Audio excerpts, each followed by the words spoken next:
محرم 7 ہجری میں رسول اللہ صلی اللہ علیہ وسلم نے خیبر کا قصد فرمایا۔ اس موقع پر ان لوگوں نے بھی اجازت مانگی جو حدیبیہ کے موقع پر پیچھے رہ گئے تھے۔ آپ نے اعلان فرمایا، میرے ساتھ وہی روانہ ہو جسے جہاد کی خواہش ہو، رہا مال غنیمت تو اس میں سے کچھ نہیں ملے گا۔ اس کے نتیجے میں آپ کے ساتھ بیت رضوان والے 1400 اصحاب ہی روانہ ہوئے۔ آپ نے مدینے کا انتظام سبا عرفتہ بن غفاری رضی اللہ عنہ کو سونپا، پھر خیبر جانے والے جانے پہچانے راستے پر چل پڑے۔ قریباً نصف راستہ طے کرنے کے بعد آپ نے ایک دوسرا راستہ اختیار فرمایا جو ملک شام کی جانب سے خیبر پہنچاتا تھا۔ اس سے آپ کا مقصد یہ تھا کہ یہودیوں کے لیے ملک شام کی طرف بھاگنے کا راستہ بند کر دیں۔ آپ نے سفر کی آخری رات خیبر کے پاس گزاری، مگر یہودی بے خبر رہے۔ پھر فجر کی نماز اندھیرے میں پڑھی اور سوار ہو کر خیبر کا رخ کیا۔ ادھر یہود بے خبری میں اپنے پھاوڑے اور ٹوکریاں وغیرہ لے کر اپنی زمینوں کی طرف نکلے۔ انہوں نے اچانک لشکر کو سامنے دیکھا تو چیختے ہوئے بھاگے۔ اللہ کی قسم، محمد لشکر سمیت آ گئے۔ نبی صلی اللہ علیہ وسلم نے فرمایا، اللہ اکبر، خیبر تباہ ہوا۔ جب ہم کسی قوم کے میدان میں اتر پڑتے ہیں تو ڈرائے ہوئے لوگوں کی صبح بری ہو جاتی ہے۔ خیبر مدینہ منورہ سے 171 کلومیٹر شمال میں واقع ہے۔ اس وقت اس کی آبادی 3 حصوں میں بٹی ہوئی تھی، ایک نطات، دوسرے قتیبہ اور تیسرے شق۔ نطات میں 3 قلعے تھے، حصن نائم، حصن صعب بن معاذ اور حصن قلعہ زبیر۔ شق میں 2 قلعے تھے، حصن ابی اور حصن نزار۔ اور قتیبہ میں 3 قلعے تھے، حصن قموس، حصن وتیح، حصن سلالم۔ ان کے علاوہ خیبر میں مزید قلعے اور گڑھیاں بھی تھیں، مگر وہ چھوٹی تھیں اور طاقت اور حفاظت میں ان کے ہم پلہ نہیں تھی۔ رسول اللہ صلی اللہ علیہ وسلم نے نطات کے قلعوں کے مشرق میں تیروں کی پہنچ سے دور پڑاؤ ڈالا اور حصن نائم کے محاصرے سے جنگ کا آغاز کیا۔ یہ بہت بلند، محفوظ اور مشکل چڑھائی والا قلعہ تھا اور یہود کی پہلی دفاعی لائن کی حیثیت رکھتا تھا۔ اسی میں ان کا شاہزور بہادر مرحب بھی تھا۔ یہ 1000 مردوں کے برابر مانا جاتا تھا۔ چند روز تک فریقین میں تیر اندازی ہوئی، پھر رسول اللہ صلی اللہ علیہ وسلم نے فتح کی بشارت دیتے ہوئے فرمایا، کل میں جھنڈا ایسے شخص کو دوں گا جو اللہ اور اس کے رسول صلی اللہ علیہ وسلم سے محبت رکھتا ہے اور جس سے اللہ اور اس کے رسول محبت کرتے ہیں۔ آپ کا یہ فرمان سن کر سب انصار اور مہاجرین نے اس آرزو میں رات گزاری کہ جھنڈا اسے دیا جائے۔ صبح ہوئی تو آپ نے فرمایا، علی کہاں ہیں؟ صحابہ کرام نے بتایا، ان کی آنکھ آئی ہوئی ہے۔ آپ نے انہیں بلا بھیجا، وہ لائے گئے۔ آپ نے ان کی آنکھوں میں لعاب دہن لگایا اور دعا فرمائی۔ وہ اسی وقت شفا یاب ہو گئے، گویا انہیں کوئی تکلیف تھی ہی نہیں۔ پھر انہیں جھنڈا دیا اور فرمایا، جنگ سے پہلے انہیں اسلام کی دعوت دو۔ ادھر یہود نے اپنی عورتیں اور بچے شق کے قلعے میں بھیج دیے تھے اور اس صبح طے کیا تھا کہ کھلے میدان میں جنگ کریں گے۔ چنانچہ جب سیدنا علی رضی اللہ عنہ ان کے پاس پہنچے تو انہیں جنگ کے لیے تیار پایا۔ آپ نے انہیں اسلام کی دعوت دی، انہوں نے صاف انکار کر دیا۔ مرحب نے فخر اور غرور سے تلوار لہرائی اور دعوت مبارزت دی، یعنی اپنے مقابلے میں کسی کو بھی آنے کے لیے للکارا۔ اس نے یہ شعر پڑھا، قد علمت خیبر انی مرحب، شاک السلاح بطل مجرب، اذا الحروب اقبلت تلہب۔ یعنی خیبر جانتا ہے کہ میں مرحب ہوں، ہتھیار پوش، بہادر اور تجربہ کار، جب جنگ و پیکار شعلہ زن ہو۔ اس کے مقابلے میں سیدنا عامر بن اقوا رضی اللہ عنہ نمودار ہوئے۔ وہ کہہ رہے تھے، قد علمت خیبر انی عامر، شاک السلاح بطل مغامر۔ یعنی خیبر جانتا ہے میں عامر ہوں، ہتھیار پوش، شہزور اور جنگجو۔ پھر دونوں نے ایک دوسرے پر وار کیا۔ مرحب کی تلوار سیدنا عامر کی ڈھال میں پھنس گئی۔ انہوں نے چاہا کہ اپنی تلوار اس کی پنڈلی پر ماریں، لیکن ان کی تلوار چھوٹی تھی، اس کی پنڈلی تک پہنچنے کی بجائے پلٹ کر خود ان کے گھٹنے میں آ لگی۔ بعد میں انہوں نے اسی چوٹ سے انتقال کیا۔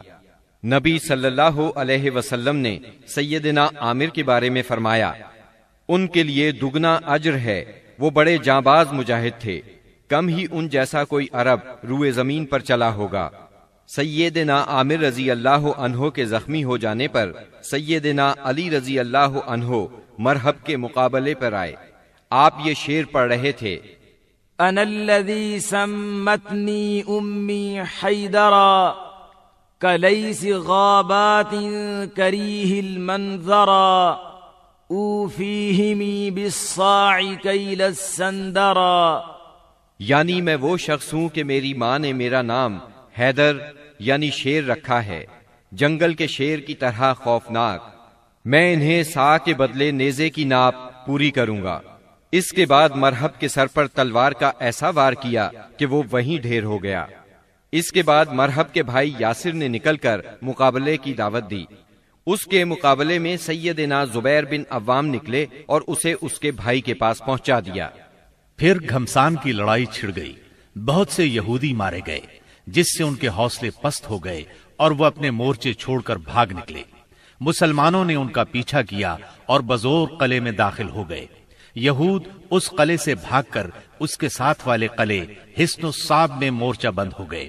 ادھر مسلمانوں کو قلعہ حصن نائم میں بہت سا غلہ، کھجوریں اور اسلحہ ملا۔ اس کے بعد مسلمانوں نے سیدنا حباب بن منذر رضی اللہ عنہ کی قیادت میں حصن صاب کا محاصرہ کر لیا۔ یہ محاصرہ 3 دن جاری رہا۔ تیسرے دن رسول اللہ صلی اللہ علیہ وسلم نے فتح اور غنیمت کی دعا فرمائی، پھر مسلمانوں کو حملے کی دعوت دی۔ مسلمانوں نے شدت کا حملہ کیا۔ پہلے مقابلے کے لیے للکارا گیا، پھر گھمسان کی لڑائی شروع ہوئی۔ یہ لڑائی یہود کی شکست پر ختم ہوئی اور مسلمانوں نے سورج ڈوبنے سے پہلے قلعہ فتح کر لیا۔ غنیمت میں بہت سا غلہ ہاتھ آیا۔ اس قلعے میں سب سے زیادہ خوراک اور چربی تھی۔ اس طرح یہ مسلمانوں کے لیے سب سے کارآمد قلعہ ثابت ہوا۔ مسلمان اس سے پہلے سخت بھوک کا شکار تھے، چنانچہ بہت سے لوگوں نے گدھے ذبح کر دیے، لیکن اللہ کے رسول صلی اللہ علیہ وسلم نے ان کو کھانے سے منع فرما دیا۔ چنانچہ آپ کا حکم پا کر چولہوں پر چڑھی ہوئی ہانڈیاں الٹ دی گئیں۔ یہود نے یہاں سے بھاگ کر قلعہ زبیر میں پناہ لی اور وہاں قلعہ بند ہو گئے۔ یہ نطات کا تیسرا اور آخری قلعہ تھا۔ مسلمانوں نے آگے بڑھ کر اس کا بھی محاصرہ کر لیا۔ چوتھے دن ایک یہودی نے آ کر پانی کی بعض نالیوں کی نشاندہی کر دی۔ ان سے یہود پانی پیا کرتے تھے، چنانچہ مسلمانوں نے یہ نالیاں کاٹ دی۔ اس پر یہود نے باہر نکل کر سخت لڑائی کی، لیکن شکست کھا کر شک کی طرف پسپا ہو گئے اور حصن ابی میں قلعہ بند ہو گئے۔ مسلمانوں نے ان کا تعاقب کیا اور وہاں بھی ان کا محاصرہ کر لیا، چنانچہ وہ نہایت سخت لڑائی کے لیے تیار ہو کر نکلے۔ ان کے ایک بہادر نے نکل کر مقابلے کی دعوت دی اور مارا گیا، پھر دوسرا نکلا اور وہ بھی مارا گیا۔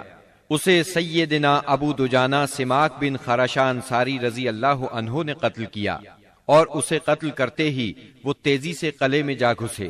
ان کے ساتھ ہی اور مسلمان بھی داخل ہو گئے۔ کچھ دیر تک قلعے کے اندر لڑائی جاری رہی، پھر یہود نے راہ فرار اختیار کی اور اس علاقے کے سب سے آخری قلعے حصن نزار میں قلعہ بند ہو گئے۔ مسلمانوں کو حصن ابی سے بہت سا مال غنیمت ہاتھ آیا۔ مسلمان اب حصن نزار کی طرف بڑھے اور اس کا محاصرہ کر لیا۔ یہ قلعہ پہاڑ کی چوٹی پر تھا اور وہاں پہنچنے کی کوئی صورت نہیں تھی۔ یہودیوں نے یہاں اپنی حفاظت کا زبردست انتظام کر رکھا تھا۔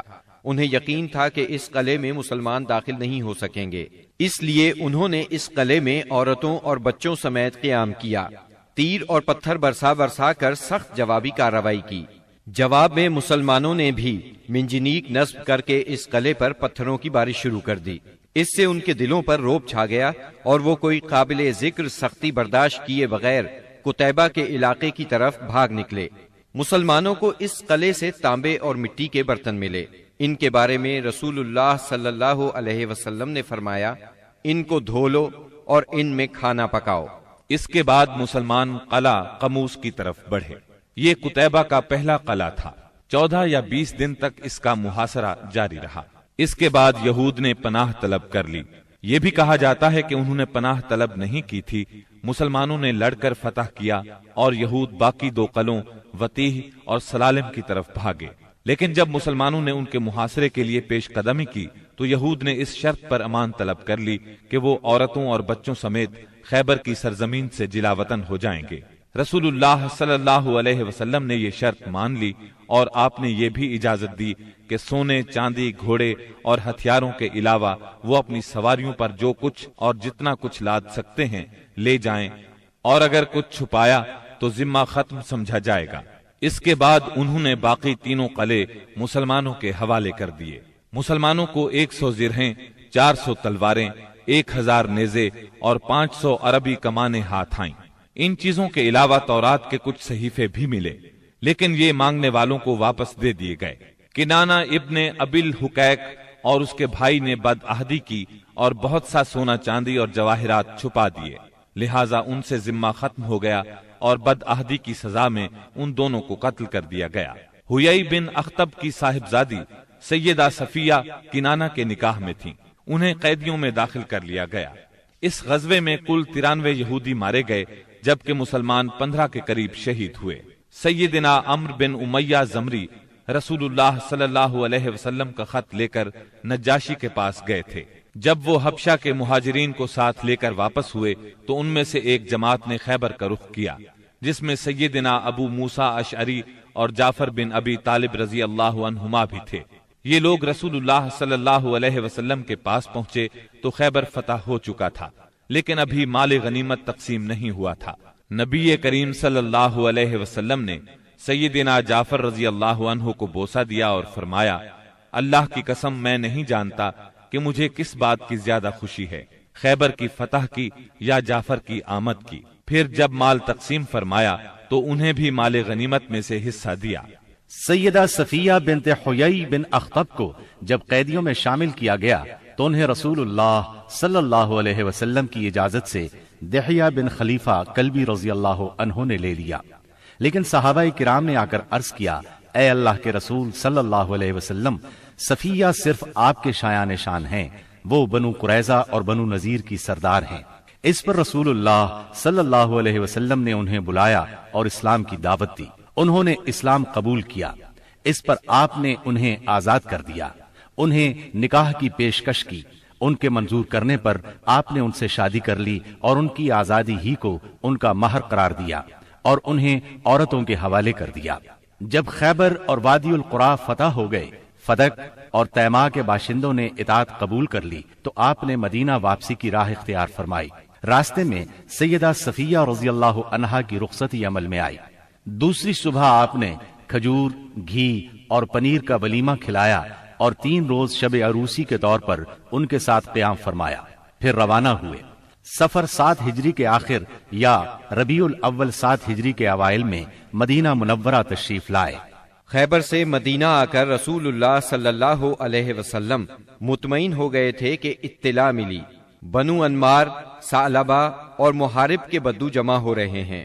آپ نے مدینہ منورہ کا انتظام سیدنا عثمان بن عفان رضی اللہ عنہ کو سونپا، 700 صحابہ کو ساتھ لیا اور 2 دن کے فاصلے پر واقع مقام نخل کا رخ کیا۔ وہاں بنو غطفان کی ایک جمعیت سے آمنا سامنا ہوا۔ دونوں فریق ایک دوسرے کے سامنے آئے لیکن جنگ نہ ہوئی۔ نماز کی اقامت ہوئی تو نبی صلی اللہ علیہ وسلم نے مسلمانوں کو صلاۃ خوف پڑھائی، یعنی پہلے ایک گروہ کو 2 رکعت نماز پڑھائی، پھر وہ لوگ پیچھے چلے گئے تو دوسرے گروہ کو 2 رکعت نماز پڑھائی۔ اس طرح آپ کی 4 رکعت نماز ہوئی اور لشکر کی 2 رکعت۔ یہی صلاۃ خوف ہے۔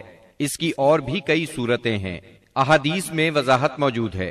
پھر اللہ نے دشمن کے دل میں مسلمانوں کا رعب بٹھا دیا، وہ منتشر ہو گئے اور رسول اللہ صلی اللہ علیہ وسلم مدینہ منورہ لوٹ آئے۔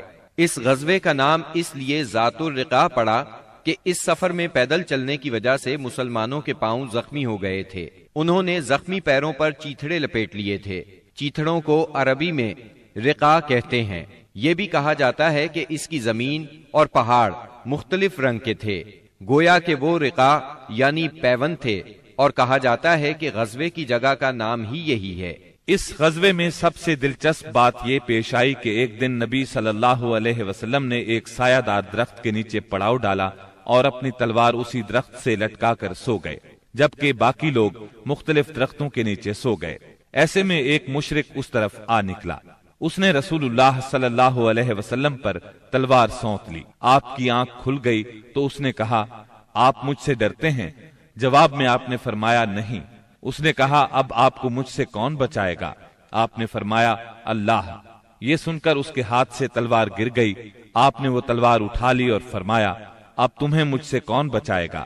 اس نے کہا، آپ مجھ پر احسان کیجئے۔ آپ نے اسے اسلام کی دعوت دی۔ وہ مسلمان تو نہ ہوا، لیکن اس نے یہ عہد کیا کہ وہ آپ سے لڑائی کرے گا، نہ لڑنے والوں کے ساتھ ہوگا۔ آپ نے اسے چھوڑ دیا۔